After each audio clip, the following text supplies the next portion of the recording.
어머님, 평생 집안일만 하셔서 사회 돌아가는 걸 잘 모르시나 봐요. 며느리의 차가운 목소리가 스피커를 타고 흘러나왔습니다.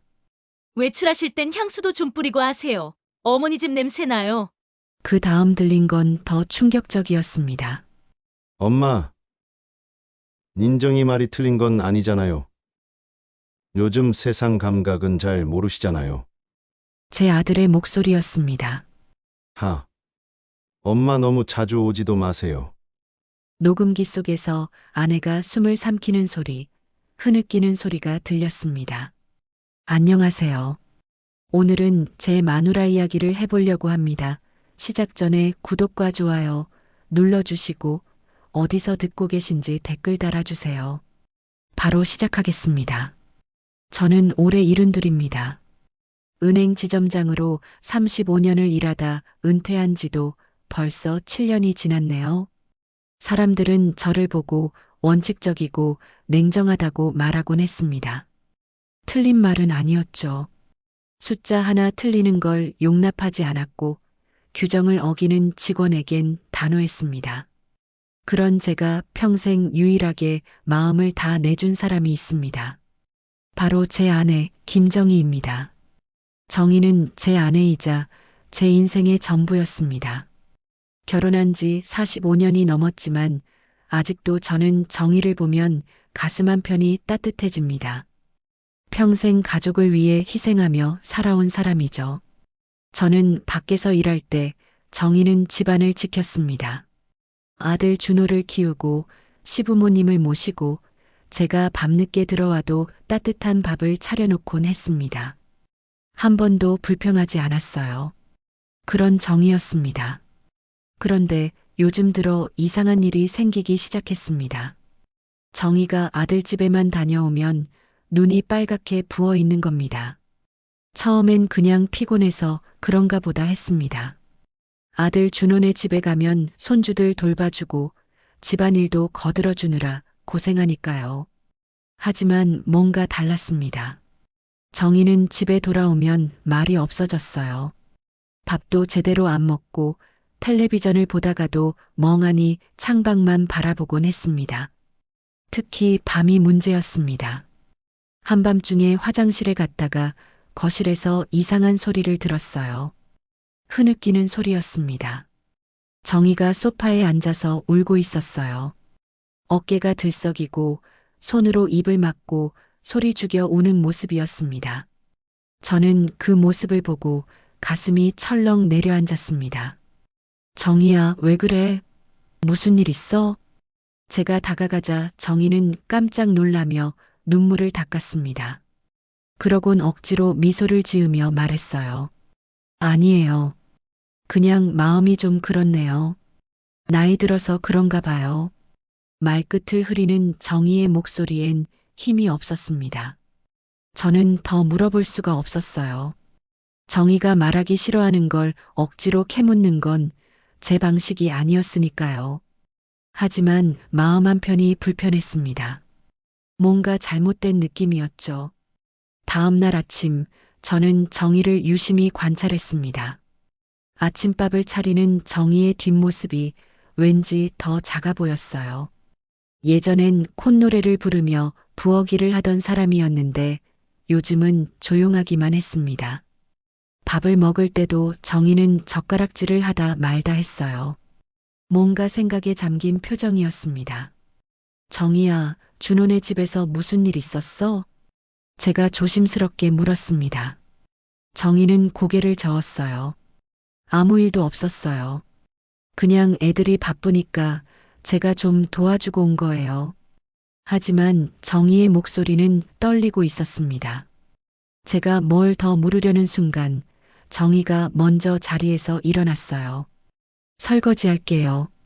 당신은 신문이나 보세요. 정희는 서둘러 부엌으로 들어갔습니다. 저는 그 뒷모습을 보며 한숨을 내쉬었어요. 뭔가 숨기고 있다는 걸 알 수 있었습니다. 하지만 왜인지는 알 수 없었죠. 그날 저녁 저는 베란다에서 담배를 피웠습니다. 담배를 끊은 지 5년이 넘었는데 그날따라 손이 저절로 갔어요. 연기를 내뿜으며 저는 중얼거렸습니다. 그 집에서 대체 무슨 일이 있었던 거야? 답은 없었습니다. 저는 담배를 비벼 끄며 다짐했습니다. 정희가 왜 우는지 반드시 알아내야 한다고요. 제 아내를 이렇게 힘들게 하는 게 뭔지 꼭 찾아내야 한다고 말입니다. 그날 밤에도 정희는 또 울었습니다. 이번엔 새벽 3시쯤이었어요. 저는 잠을 설치다가 정희가 조용히 이불을 걷고 거실로 나가는 소리를 들었습니다. 저도 살며시 따라 나갔죠. 정희는 소파에 앉아 두 손으로 얼굴을 감싸고 있었어요. 어깨가 떨리고 있었습니다. 저는 그 모습을 보며 눈시울이 뜨거워졌습니다. 평생 강한 모습만 보여주던 정희가 이렇게 무너져 내리는 걸 본 적이 없었어요. 저는 정희 옆에 앉아 조용히 손을 잡았습니다. 정희야, 제발 말해줘. 당신이 왜 이러는지 내가 알아야 뭐라도 하지. 정희는 고개를 저었어요. 그리고 작은 목소리로 말했습니다. 괜찮아요. 정말 괜찮아요. 당신 걱정 끼치고 싶지 않아요. 괜찮을 리가 없었습니다. 제가 보기엔 정희는 전혀 괜찮지 않았어요. 하지만 더 이상 물을 수가 없었습니다. 정희가 입을 굳게 다물고 있었으니까요. 저는 그날 밤 한숨도 못 잤습니다. 다음 날 아침 저는 결심했습니다. 이대로는 안 되겠다고요. 정희가 말하지 않는다면 제가 직접 알아내야 한다고 말입니다. 며칠이 지났지만 상황은 나아지지 않았습니다. 아니, 오히려 더 심해졌다고 해야 할까요? 정희는 점점 더 말이 없어졌고 밤마다 우는 횟수도 잦아졌습니다. 저는 그 모습을 보며 속이 타들어갔어요. 그러던 어느 날 오후 저는 오랜 친구 정만수를 만났습니다. 만수는 은행에서 일할 때도 힘든 일이 있을 때도 만수와 이야기를 나누면 마음이 한결 편해지곤 했습니다. 그날도 동네 공원 벤치에서 만수와 마주 앉았죠. 태수야, 요즘 얼굴이 왜 그래? 무슨 걱정이라도 있나? 저는 한숨을 길게 내쉬었어요. 그리고 정희 이야기를 꺼냈습니다. 아들 집에 다녀올 때마다 우는 것, 말을 하지 않으려는 것, 점점 수척해지는 모습까지 전부 말했습니다. 만수는 제 이야기를 조용히 들으며 고개를 끄덕였어요. 그거 심각한데. 며느리가 뭔가 하는 거 아니야? 만수의 말에 저는 움찔했습니다. 사실 저도 그런 생각을 안 해본 건 아니었거든요. 하지만 인정하고 싶지 않았습니다. 준호는 제 아들이고 민정은 며느리였으니까요. 설마 자기 어머니를 그렇게 대할까 싶었죠. 아니야. 준호가 효자인 건 내도 알잖아.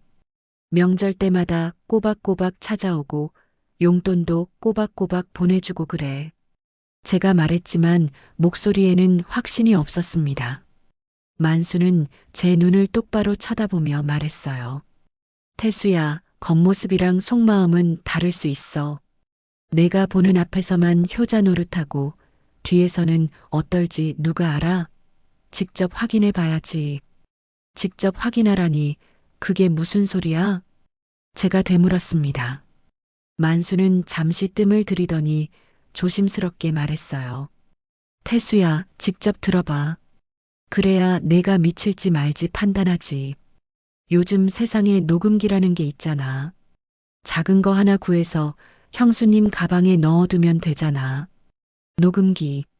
그 말을 듣는 순간 제 머릿속이 복잡해졌습니다. 아내의 가방에 몰래 녹음기를 넣는다는 것. 그건 신뢰를 배신하는 일이었습니다. 평생 정의를 믿고 살아왔는데 이제 와서 몰래 녹음을 한다는 게 말이 되나 싶었어요. 그건 좀 아닌 것 같은데. 정희한테 미안하잖아. 제가 말했지만 만수는 단호했습니다. 미안한 건 나중 문제고 지금은 진실을 알아야 할 때야. 형수님이 저렇게 힘들어하는데 가만히 있을 거야? 태수야, 넌 평생 원칙만 지키며 살았잖아. 근데 지금은 원칙보다 사람이 먼저야. 내 아내가 먼저라고. 만수의 말이 제 가슴을 찔렀습니다. 맞는 말이었어요. 지금 제 앞에서 무너져가는 정의를 지키는 게 더 급했습니다. 알았어. 한번 해볼게. 그렇게 말하고 나니까 마음이 무거웠습니다. 하지만 다른 방법이 없었어요. 결국 이 방법밖에 없다고 스스로를 설득했습니다. 집으로 돌아오는 길, 저는 전자상가에 들렀습니다. 작은 녹음기를 파는 가게를 찾아 들어갔죠. 젊은 점원이 반갑게 맞이했어요. 어떤 제품 찾으세요? 녹음기 있나요? 작은 거요. 가방에 넣어도 눈에 안 띄는 거. 점원은 선반에서 손바닥만 한 녹음기를 꺼내 보여줬습니다. 검은색 플라스틱으로 된 정말 작은 기계였어요. 이거 하루 종일 녹음 가능하고요. 소리도 선명하게 잡힙니다. 요즘 많이 찾으시는 제품이에요. 저는 그 녹음기를 손에 쥐고 한참을 바라봤습니다. 이거 주세요. 돈을 내고 녹음기를 받아 나왔습니다. 집으로 가는 내내 주머니 속 녹음기가 무겁게 느껴졌어요. 마치 돌멩이를 들고 가는 것처럼 말입니다. 집에 도착했을 때 정희는 부엌에서 저녁 준비를 하고 있었습니다. 평소처럼 조용했어요. 저는 거실 소파에 앉아 녹음기를 꺼내 만져봤습니다. 사용법을 읽어보니 간단했어요. 버튼 하나만 누르면 녹음이 시작되고 다시 누르면 멈추는 방식이었습니다. 당신 저녁 먹어요.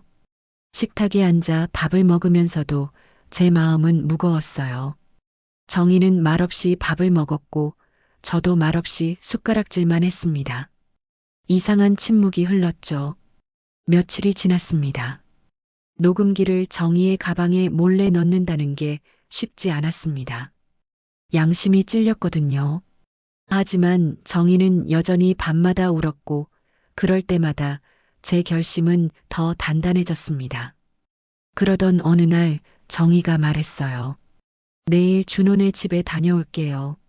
민정이가 감기 걸렸다고 하더라고요. 제가 가서 국이라도 끓여줘야죠. 그 말을 듣는 순간 저는 이때다 싶었습니다. 내일이 기회라고 생각했어요. 저는 고개를 끄덕이며 대답했습니다. 그래, 다녀와. 조심해서 가고. 다음 날 아침 정희는 일찍 일어나 준비를 시작했습니다. 가방을 챙기고 국 끓일 재료를 비닐봉지에 담았어요. 저는 거실에서 신문을 보는 척하며 정희의 동선을 지켜봤습니다. 심장이 빠르게 뛰었어요.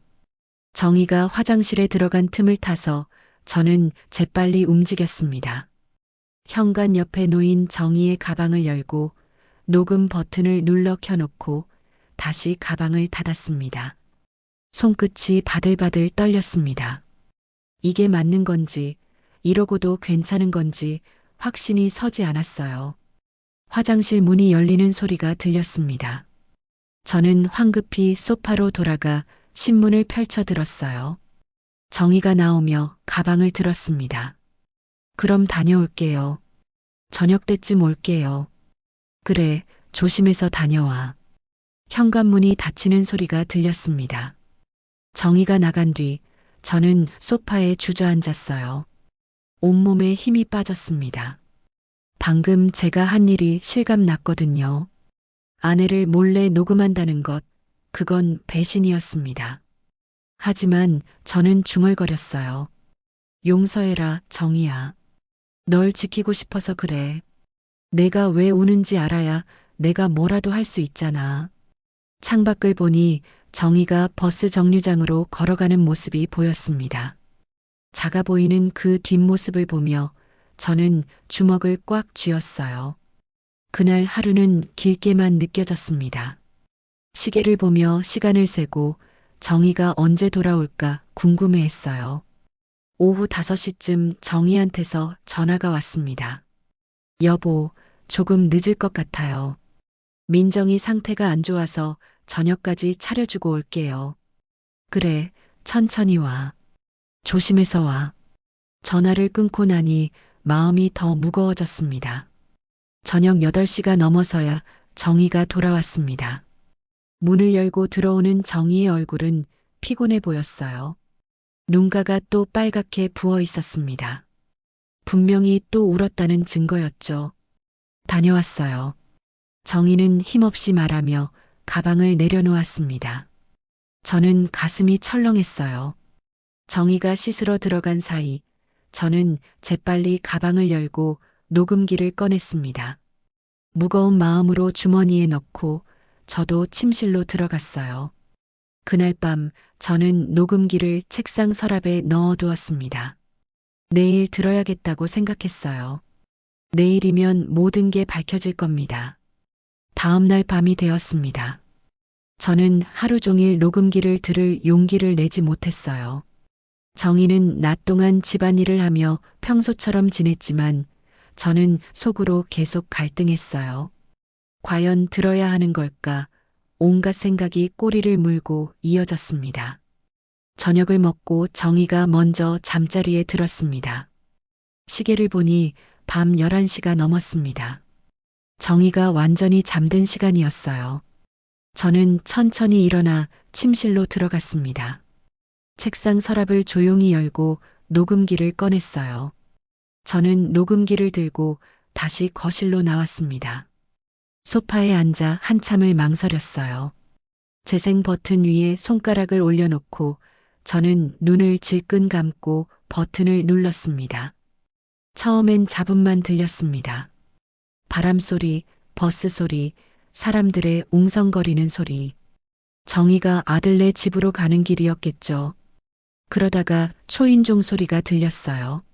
문이 열리는 소리, 그리고 정희의 목소리가 흘러나왔습니다. 준호야, 다녀왔다. 민정이는 어디 있어? 안방에 누워 있어요. 엄마, 들어오세요. 아들 준호의 목소리였습니다. 평소와 다름없는 목소리였어요.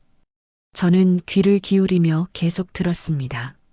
정희가 국을 끓이고 있는 게 느껴졌습니다. 1시간쯤 지났을까요? 정희가 국을 끓이는 동안은 별다른 대화가 없었어요. 가끔 준호가 뭐라고 말하는 소리, 정희가 대답하는 소리가 들릴 뿐이었습니다. 저는 빨리 감기 버튼을 눌렀어요. 중요한 부분을 놓칠까봐 조심스럽게 넘겼습니다. 그때였습니다.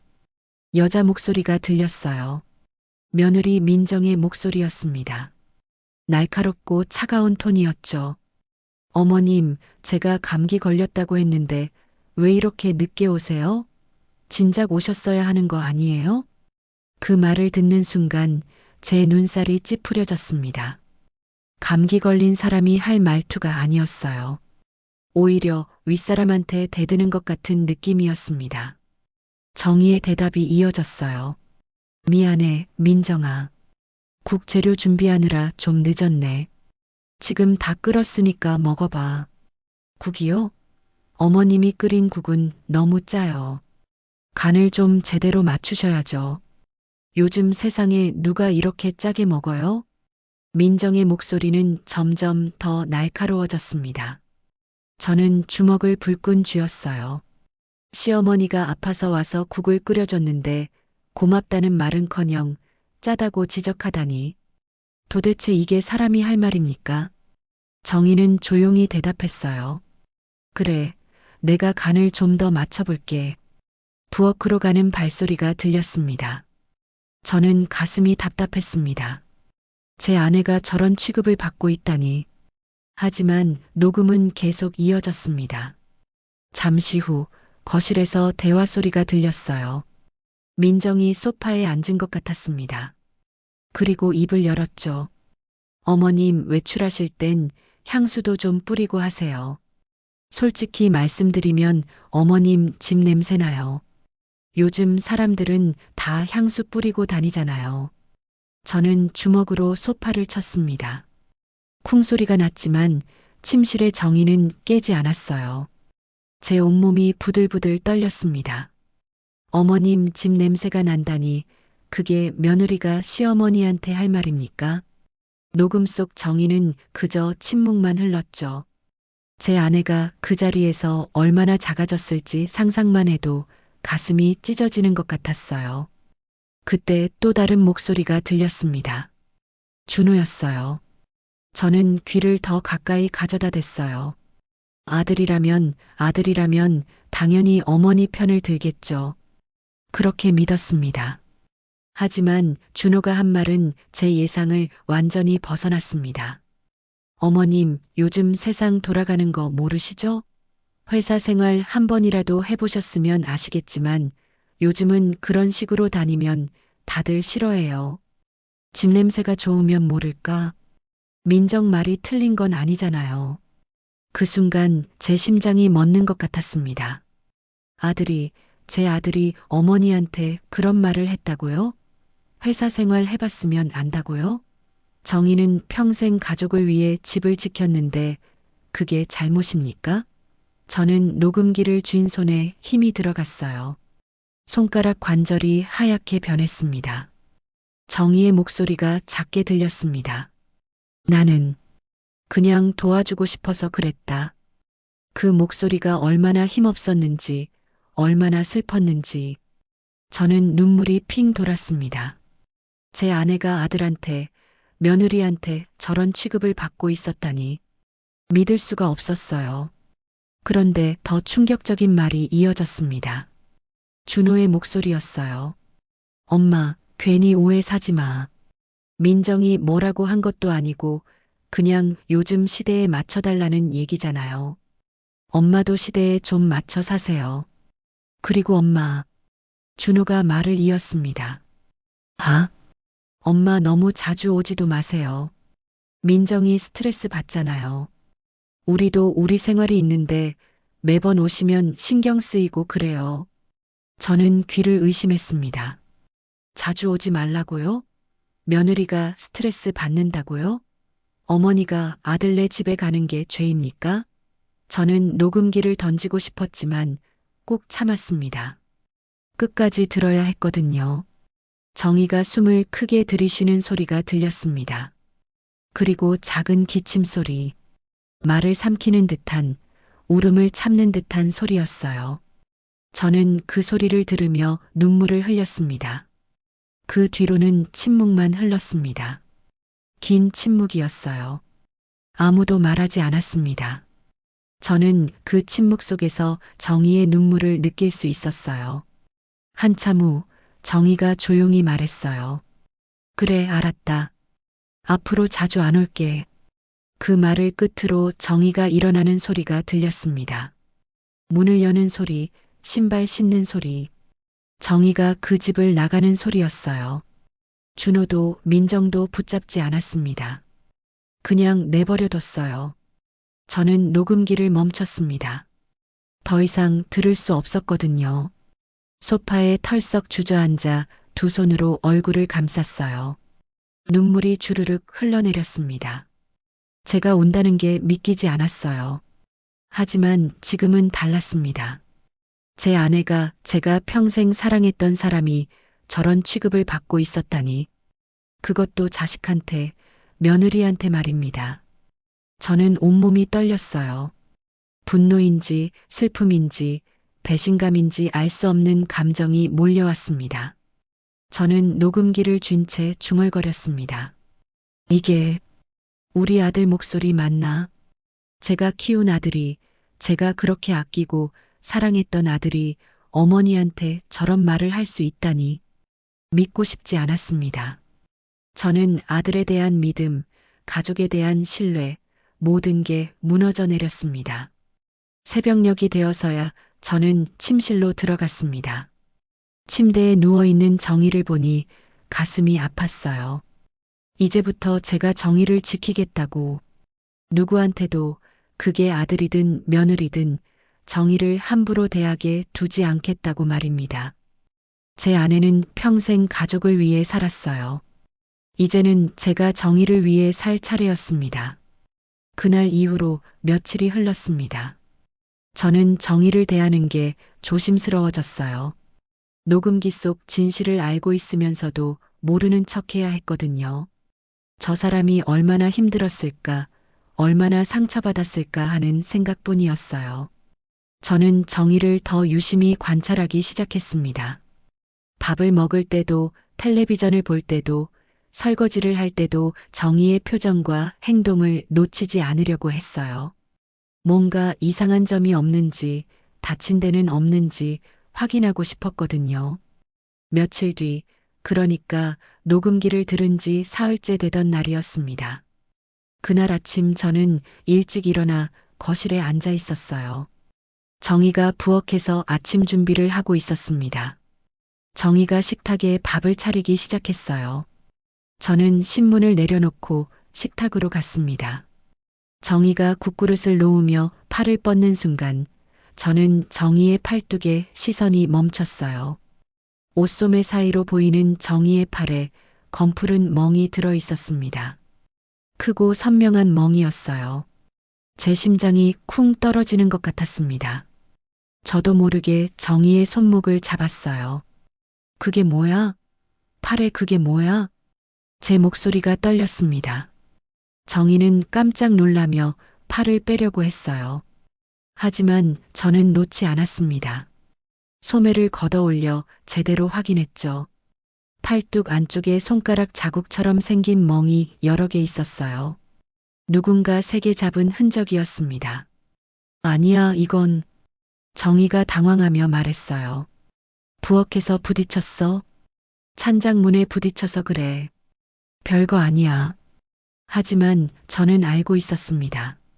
저 멍은 부딪혀서 생긴 게 아니었어요. 누군가 정희의 팔을 세게 잡았던 겁니다.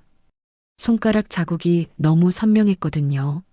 저는 녹음기 속 목소리들이 떠올랐습니다. 민정의 날카로운 목소리, 준호의 차가운 말투, 그리고 정희의 흐느낌. 정희야. 제 목소리가 갈라졌습니다. 정희는 고개를 돌리며 말했어요. 정말 아무것도 아니에요. 걱정하지 마세요. 하지만 정희의 눈은 저를 똑바로 보지 못했습니다. 거짓말이라는 걸 알 수 있었어요. 저는 정희의 손을 꼭 잡았습니다. 준호네 집에서 당한 거지? 정희가 움찔했습니다. 아니에요. 진짜 부엌에서 부딪힌 거예요. 당신 왜 이래요? 하지만 저는 이미 진실을 알고 있었습니다. 녹음기 속에서 다 들었거든요. 민정이 정희를 어떻게 대했는지, 준호가 어떤 말을 했는지, 분명 그날 정희가 집을 나설 때 뭔가 있었을 겁니다. 민정이 화를 내며 정희의 팔을 잡았을 수도 있고 밀쳤을 수도 있었겠죠. 저는 입술을 깨물었습니다. 온몸에 힘이 들어갔어요. 제 입술이 파르르 떨렸습니다. 분노가 치밀어 올랐거든요. 제 아내를 제가 평생 아끼고 사랑한 사람을 누군가 다치게 했다는 사실이 참을 수 없었습니다. 그 자식이 감히 주먹을 불끈 쥐었어요. 정희가 놀라며 제 팔을 잡았습니다. 당신 무슨 소리 하는 거예요? 준호가 뭘 어쨌다는 거예요? 다 알아, 정희야. 나 다 알고 있어. 제가 말했습니다. 정희의 얼굴이 하얗게 질렸어요. 저는 한숨을 길게 내쉬며 식탁에 앉았습니다. 저는 정희를 바라봤습니다. 정희의 눈가에 눈물이 맺혔어요. 하지만 흘리지는 않았습니다. 그저 꾹 참고 있을 뿐이었죠. 저는 그 모습을 보며 가슴이 무너지는 것 같았습니다. 왜 말 안 했어? 왜 혼자 참았어? 제가 물었습니다. 정희는 고개를 떨구며 작게 대답했어요. 말해봤자 소용없잖아요. 준호는 제 말을 안 들어요. 민정이 말만 들으니까요. 그리고 정희가 말을 멈췄습니다. 한참 후에야 다시 입을 열었어요. 제가 잘못한 것 같아요. 제가 정말 세상 물정을 모르는 사람인가 봐요. 요즘 사람들이 어떻게 사는지, 어떻게 말하는지 저는 모르니까요. 무슨 소리야? 제 목소리가 커졌습니다. 정희가 깜짝 놀라 저를 봤어요. 저는 주먹으로 식탁을 쳤습니다. 당신이 뭘 잘못했어? 당신은 평생 가족을 위해 살았잖아.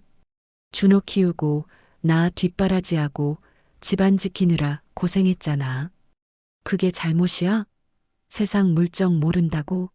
그게 무슨 말도 안 되는 소리야. 정희가 눈물을 흘렸습니다. 조용히 소리 없이 눈물이 뺨을 타고 흘러내렸어요.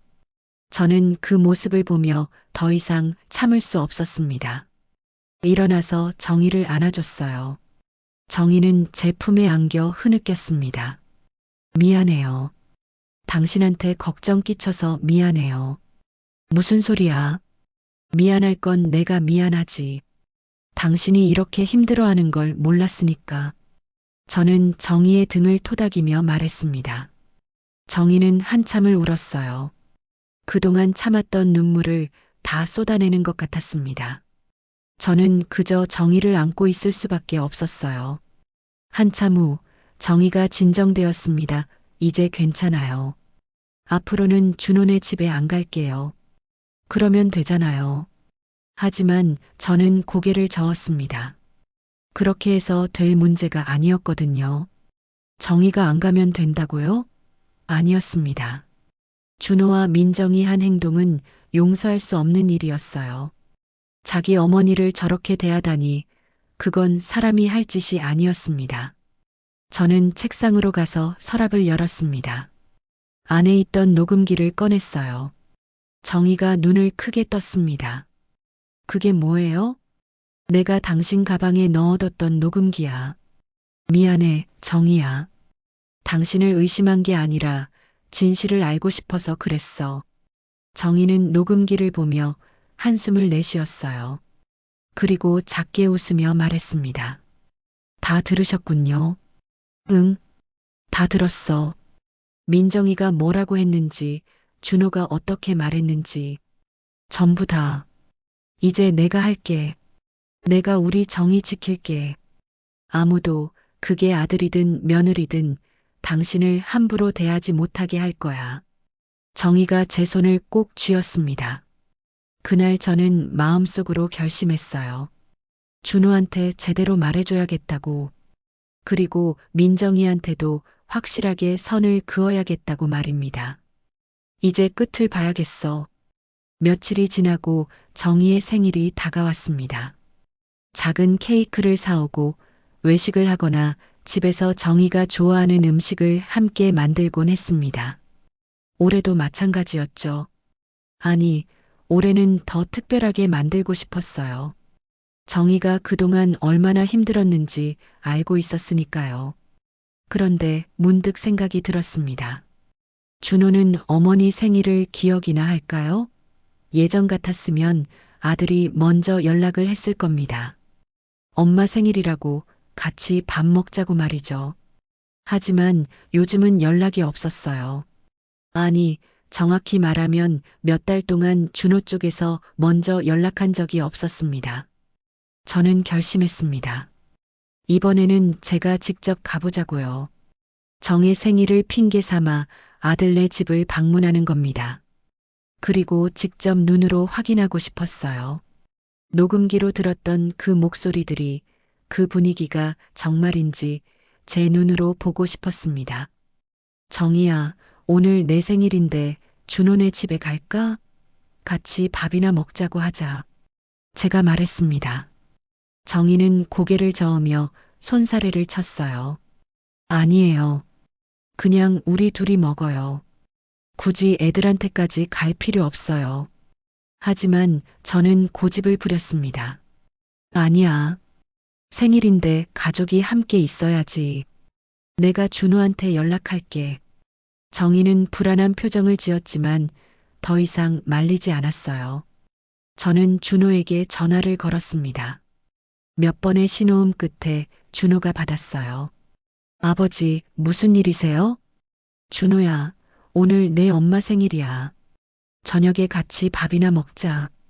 우리가 갈게. 전화 너머로 잠시 침묵이 흘렀습니다. 그러더니 준호가 대답했어요. 아, 네. 알겠습니다. 오세요. 목소리에 별로 반가운 기색이 없었습니다. 하지만 저는 신경 쓰지 않았어요. 저녁 시간에 맞춰 저희는 준호네 집으로 향했습니다. 아파트 주차장에 차를 세우고 저는 잠시 망설였습니다. 그리고 주머니에서 녹음기를 꺼냈어요. 정희가 눈을 크게 떴습니다. 또 녹음하시려고요? 응. 이번엔 내가 직접 듣고 싶어. 내 귀로, 내 눈으로 확인하고 싶어. 저는 녹음 버튼을 눌러 작동시킨 뒤 주머니에 넣었습니다. 정희는 아무 말도 하지 않았어요. 저는 정희의 어깨를 감싸주었어요. 엘리베이터 문이 열리고 준호네 집 앞에 섰습니다. 초인종을 누르자 곧 문이 열렸어요. 어서 오세요. 준호가 문을 열어줬습니다. 표정이 밝지 않았어요. 의무적으로 맞이하는 느낌이었습니다. 저희는 안으로 들어갔습니다. 거실에는 민정이 소파에 앉아 텔레비전을 보고 있었어요. 어머님, 아버님 오셨네요. 민정이 일어나며 인사했습니다. 하지만 그 인사도 형식적이었어요. 눈빛의 반가움이라곤 찾아볼 수 없었습니다. 저는 억지로 웃으며 대답했습니다. 응, 정희 생일이라 왔어. 같이 저녁 먹자. 준호가 잠시 민정을 쳐다봤습니다. 민정은 살짝 인상을 찌푸렸어요. 그 표정을 저는 놓치지 않았습니다. 준호가 입을 열었습니다. 그럼 밖에 나가실 건가요? 저희가 예약을. 아니야. 집에서 시켜 먹자. 편하게 먹는 게 좋지. 제가 말했습니다. 사실 저는 이 집 안에서의 분위기를 보고 싶었어요. 집에서 먹어야 진짜 모습을 볼 수 있다고 생각했습니다. 준호가 치킨과 피자를 시켰습니다. 음식이 올 때까지 거실에서 어색한 시간이 흘렀어요. 정희는 소파 끝에 조그맣게 앉아 있었고 민정은 휴대폰만 들여다보고 있었습니다. 저는 준호와 이런저런 이야기를 나눴지만 대화가 이어지지 않았어요. 음식이 도착하고 식탁에 둘러앉았습니다. 저는 정희 옆에 준호와 민정이 맞은편에 앉았어요. 생일상치곤 너무 초라했죠. 하지만 아무도 케이크를 준비하지 않았어요. 준호도 민정도 어머니 생일을 제대로 챙길 생각이 없었던 겁니다. 자, 오늘 정희 생일이니까 건배하자. 제가 콜라 잔을 들며 말했습니다. 준호와 민정도 마지못해 잔을 들었어요. 정희는 잔을 들었지만 눈을 내리깔고 있었습니다. 생일 축하해, 정희야. 어머니, 생신 축하드려요. 민정은 아무 말도 하지 않았어요. 그저 잔을 부딪히고 한 모금 마셨을 뿐입니다. 제 가슴이 답답했어요. 이게 생일 축하인가 싶었습니다. 밥을 먹는 동안 대화가 거의 없었습니다. 젓가락 소리, 씹는 소리만 들렸어요. 정희는 음식을 거의 입에 대지 않았습니다. 그저 젓가락으로 음식을 만지작거릴 뿐이었죠. 저는 그 모습을 보며 속이 타들어갔어요. 그때 민정이 입을 열었습니다. 어머님 생일이라고 찾아오시면 저희도 피곤해요. 순간 식탁 위에 침묵이 흘렀습니다. 저는 귀를 의심했어요. 방금 뭐라고 했습니까? 생일에 찾아오는 게 피곤하다고요? 저는 민정을 쳐다봤습니다. 민정은 태연하게 치킨을 먹으며 말을 이었어요. 작년에도 오셨잖아요. 올해도 오시고. 저희도 준비할 게 있는데 갑자기 오시면 부담스러워요. 제 손에 힘이 들어갔습니다. 주먹을 쥐고 싶었지만 꾹 참았어요.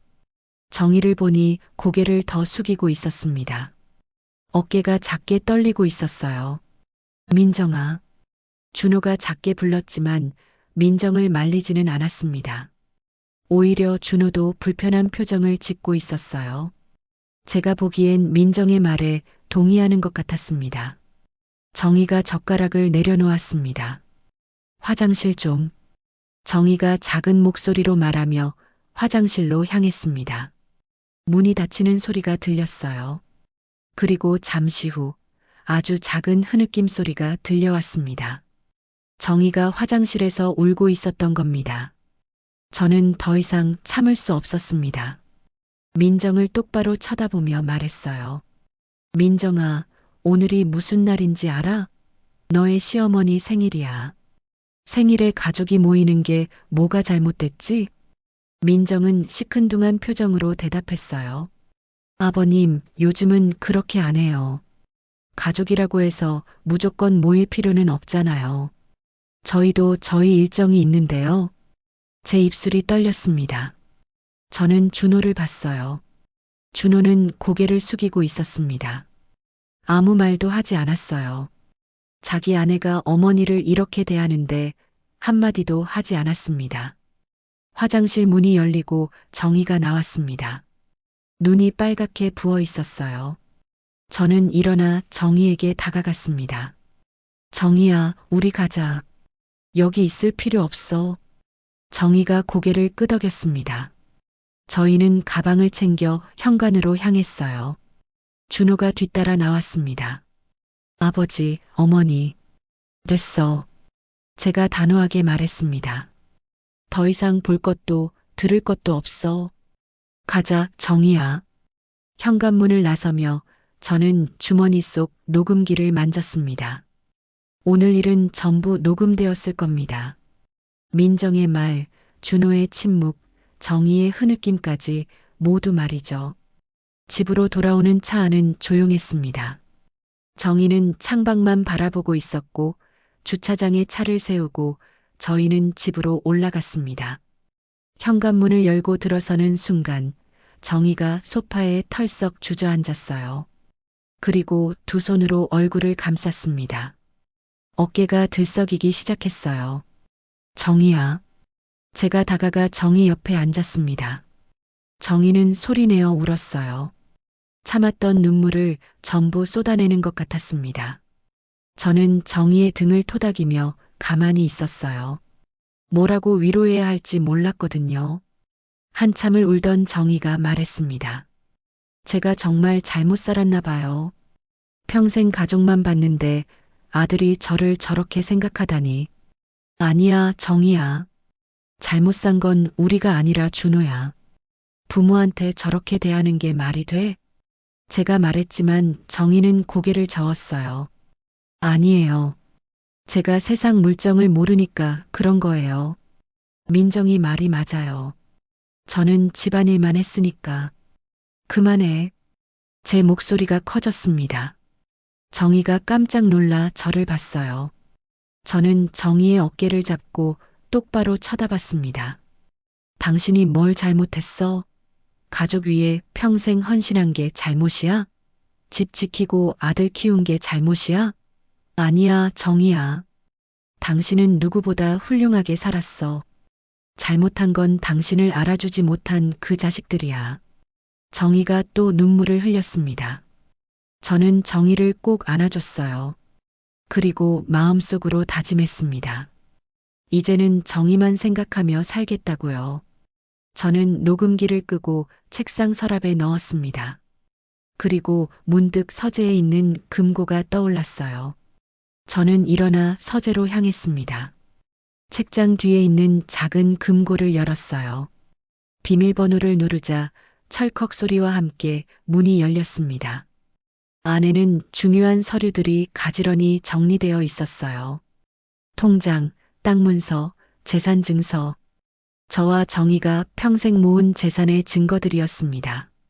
그리고 제일 위에는 봉투 하나가 있었어요. 준호 앞으로 된 유언장이었습니다. 저는 그 봉투를 집어들었습니다. 몇 년 전에 작성해 둔 겁니다.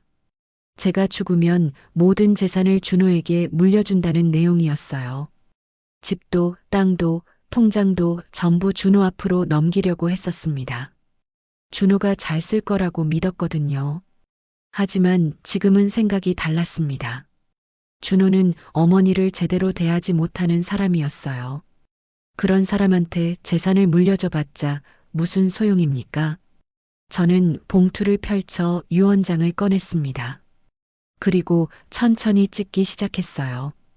찢어지는 소리가 조용한 서재에 울렸습니다. 한 번, 두 번, 세 번. 유언장이 산산조각 났어요.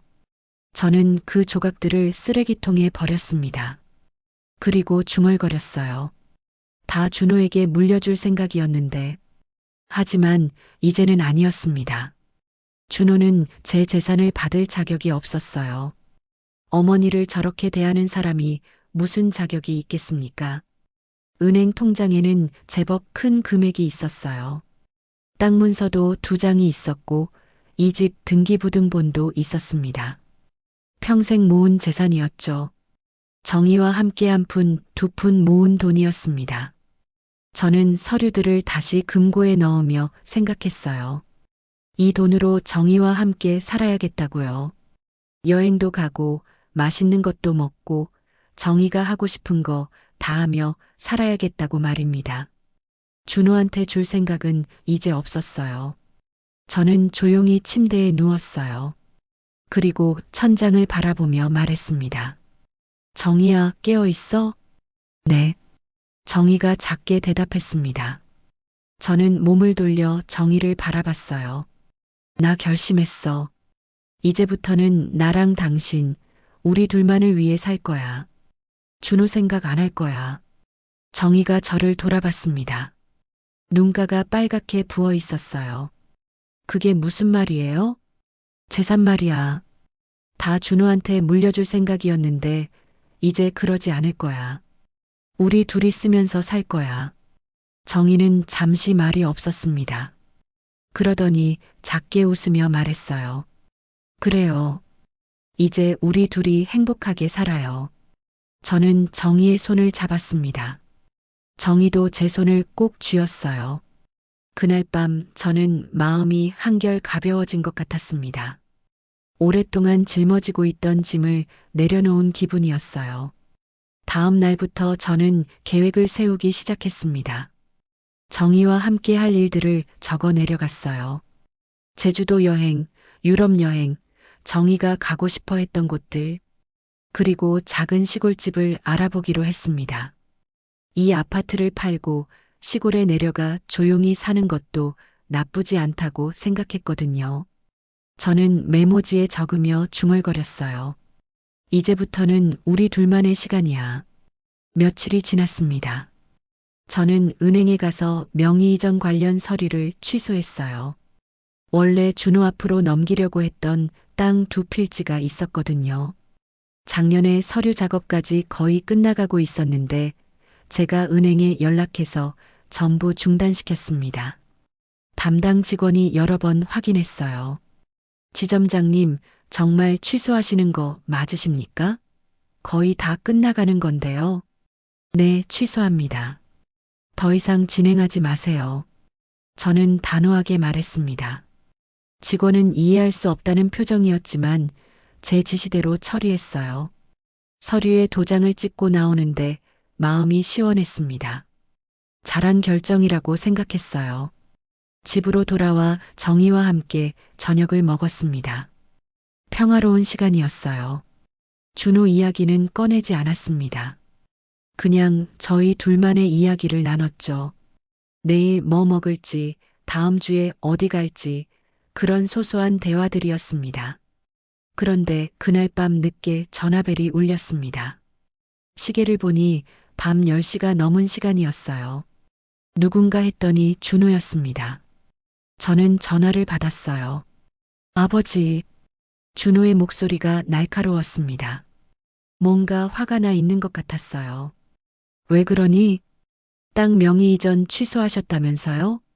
왜 갑자기 그러세요? 아, 은행에서 연락이 갔나 봅니다. 준호가 알게 된 거죠. 저는 침착하게 대답했어요. 내 땅인데 내가 왜 못 취소해? 아버지, 작년에 저한테 물려주신다고 하셨잖아요. 갑자기 왜 이러세요? 준호의 목소리가 떨리고 있었습니다. 당황한 게 느껴졌어요. 저는 한숨을 내쉬었습니다. 생각이 바뀌었어. 더 이상 물려줄 생각 없어. 아버지, 준호가 소리쳤습니다.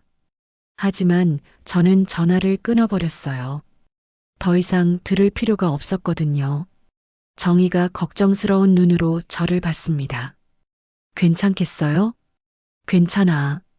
이제 시작일 뿐이야. 다음 날 오후 예상대로 초인종이 울렸습니다. 문을 열자 준호가 서 있었어요. 옆엔 민정도 함께 있었습니다. 두 사람 다 표정이 좋지 않았어요. 들어오너라. 저는 태연하게 말하며 문을 열어줬습니다. 준호와 민정이 거실로 들어왔어요. 정희는 부엌에 있다가 나왔습니다. 준호를 보자 정희의 얼굴이 굳었어요. 아버지, 대체 무슨 일이세요? 왜 갑자기 명의 이전을 취소하신 거예요? 준호가 소파에도 앉지 않고 물었습니다. 저는 천천히 소파에 앉으며 대답했어요. 앉아서 얘기하자. 서서 얘기할게요. 아버지, 답 좀 해주세요.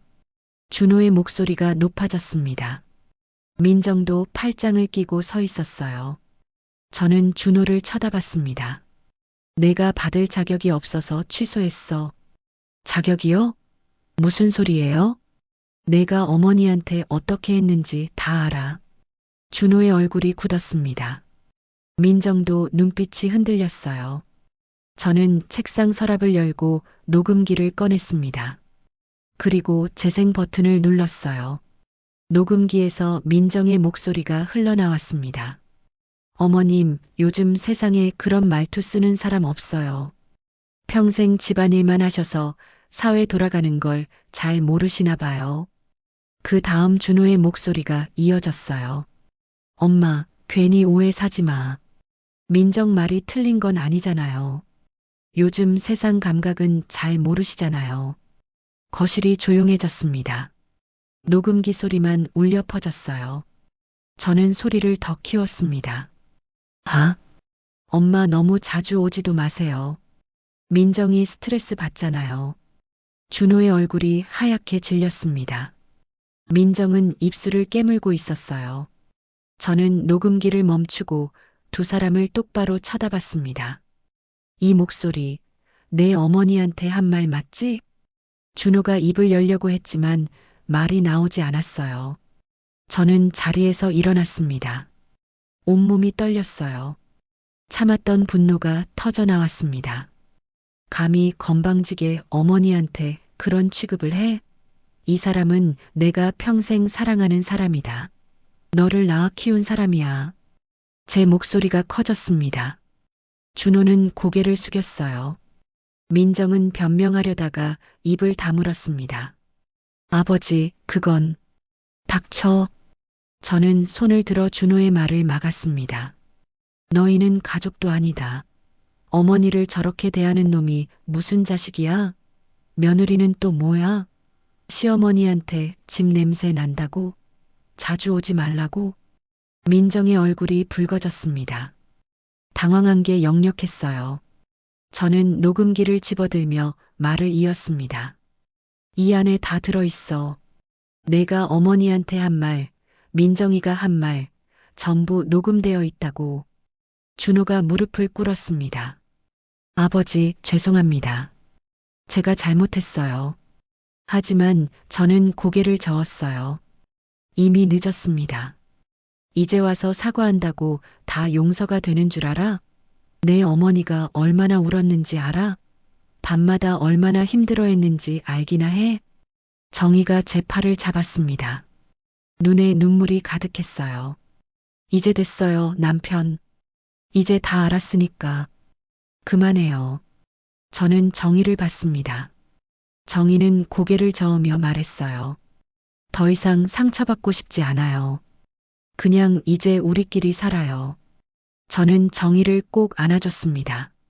그리고 준호와 민정을 향해 마지막으로 말했어요. 나가라. 다신 오지 마. 너희한테 줄 것도 받을 것도 없어.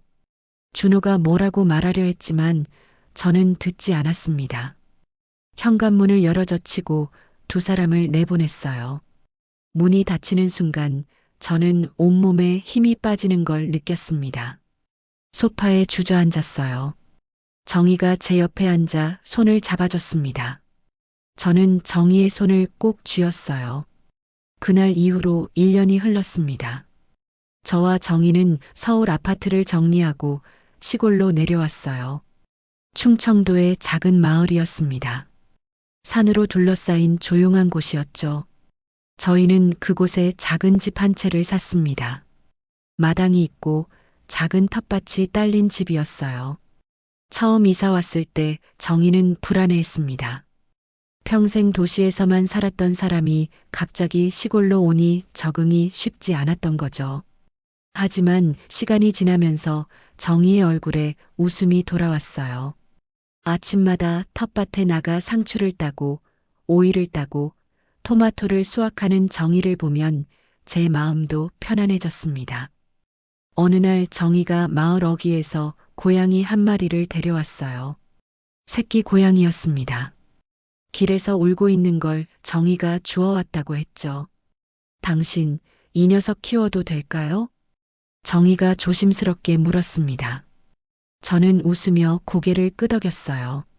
그럼 우리 가족으로 삼자. 매일 아침 저는 정희와 함께 마당을 가꿨습니다. 정희는 장미를 좋아했습니다. 빨간 장미, 분홍 장미를 마당 한쪽에 심었죠.